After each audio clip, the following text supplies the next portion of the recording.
Hello అండి, నమస్తే. Welcome back to my channel. ఈ వీడియోలో నేను గోంగూరని 1 ఇయర్ పాటు స్టోర్ చేసుకునే విధానం చూపిస్తున్నానండి. మనకంటే గోంగూర ఎప్పుడు కావాలంటే అప్పుడు దొరుకుతుందండి. కానీ అబ్రాడ్లో ఉండే వాళ్ళకి, ఇతర రాష్ట్రాల్లో ఉండే వాళ్ళకి అలా కుదరదు కదా. సో అలాంటి వాళ్ళకి ఈ వీడియో చాలా యూస్ఫుల్గా ఉంటుందండి. మనకు కూడా ఇక్కడ ఒకసారి ఇలా చేసి పెట్టేసుకుంటే ఎప్పుడు కావాలంటే అప్పుడు రెడీమేడ్గా యూజ్ చేసుకోవచ్చండి. ముఖ్యంగా వర్కింగ్ ఉమెన్కి చాలా చాలా యూస్ఫుల్గా ఉంటుందండి.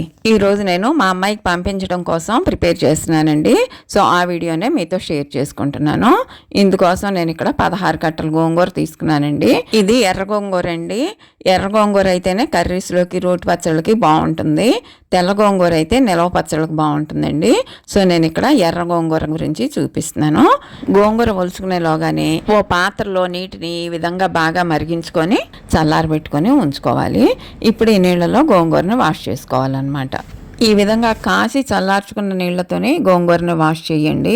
నార్మల్ వాటర్తో అసలు వాష్ చేయకండి, అలా అయితే నిలవ ఉండదు. నేను ఈ వాటర్ని 2 సగాలుగా తీసుకొని గోంగూరని 2 సార్లు వాష్ చేసుకున్నానండి. చూడండి ఎంత ఇసుక దుమ్ము వచ్చిందో. 16 కట్టలకి నాకు ఇంత గోంగూర వచ్చిందండి.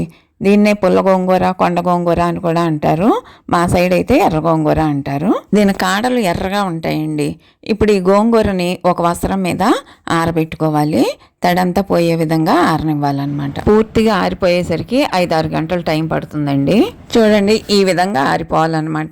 వీలైనంత వరకు తడి లేకుండా చూసుకోండి. ఎక్కడన్నా ఆకు మడతల్లో అక్కడక్కడ తేమ ఉన్నా కూడా పర్వాలేదు, ఏం పాడవదు. మనం కాసి చల్లార్చుకున్న నీళ్ళతో కడిగాం కాబట్టి. అదే నార్మల్ వాటర్తో కడిగితే ఎక్కడైనా ఆకుల మధ్యలో తడి ఉంటే గనక త్వరగా పాడైపోయే ఛాన్స్ ఉందండి. ఇప్పుడు స్టవ్ మీడియం ఫ్లేమ్లో పెట్టుకొని స్టవ్ మీద వెడల్పాటి మందపాటి పాత్ర పెట్టుకొని కొద్దిగా ఆయిల్ వేసుకొని హీట్ చేసుకోవాలండి. ఆయిల్ హీట్ ఎక్కిన తర్వాత గోంగూరని స్టెప్ బై స్టెప్ వేసి మగ్గించుకుంటూ ఉండాలి. ఎక్కువ గోంగూరను తీసుకున్నప్పుడు ఒకేసారి వేయకుండా 2-3 బ్యాచ్లుగా మగ్గించుకుంటే మంచిదండి. గోంగూరని వేసి అలాగే ఉంచేయకుండా గరిటతో ఈ విధంగా అడుక్కి పైకి తిప్పుతూ ఉండాలండి. లేదంటే అడుగున్న గోంగూర మాడిపోతూ ఉంటుంది. ఆకుకూర కదా, త్వరగా అడుగంటూ పోతూ ఉంటుంది. గోంగూరలో జిగురు ఉండటం వల్ల త్వరగా అడుగంటుకుంటూ ఉంటుంది. అందుకని దగ్గరే ఉండి ఈ విధంగా కలబెట్టుకుంటూ మగ్గించుకోవాలి. ఆకుకూర కాబట్టి చాలా త్వరగానే మగ్గిపోతుందండి. ఈ ప్రాసెస్ అంతా కూడా లో టు మీడియం ఫ్లేమ్లోనే చెయ్యాలండి. హై ఫ్లేమ్ అస్సలు పెట్టకండి. ఈ విధంగా గోంగూరలో ఎక్కడా పచ్చదనం లేకుండా బాగా మగ్గిన తర్వాత 2 స్పూన్లు సాల్ట్, 1 స్పూన్ పసుపు యాడ్ చేసుకుంటున్నానండి. ఉప్పు వేసిన వెంటనే గోంగూరలో నీరు వచ్చేస్తుంది. ఆ నీరంతా ఎగిరిపోయే వరకు ఈ విధంగా కలబెట్టుకుంటూ ఉండాలండి. దగ్గరే ఉండాలి, గోంగూర మాడిపోకుండా చూసుకోవాలన్నమాట. మధ్యలో ఒకసారి టేస్ట్ చూడాలండి.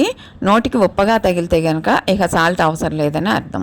ఒకవేళ పుల్లగా తగిలితే మరి కొద్దిగా సాల్ట్ పడుతుందని అర్థం అనమాట. సో దాన్ని బట్టి సాల్ట్ అడ్జస్ట్ చేసుకోవాలి. గోంగూరలో నీరంతా ఎగిరిపోయి దగ్గర పడేసరికి చాలా తక్కువగా అనిపిస్తుందండి. ఇక్కడ చూడండి వాటర్ ఎలా వస్తుందో. ఆ వాటర్ అంతా ఎగిరిపోవాలన్నమాట. ఈ విధంగా ప్రిపేర్ చేసుకుంటే 1 ఇయర్ వరకు ఏం పాడవదండి. మా పిల్లలకి నేను ఇలాగే ప్రిపేర్ చేసి పంపిస్తూ ఉంటానండి.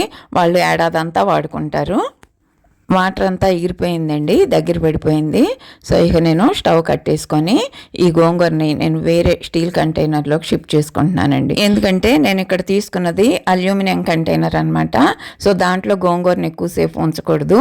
వండే వరకు పర్వాలేదు, కానీ వండిన తర్వాత దాంట్లో ఎక్కువసేపు ఉంచకూడదండి. సో నేను వెంటనే షిఫ్ట్ చేసేసాను.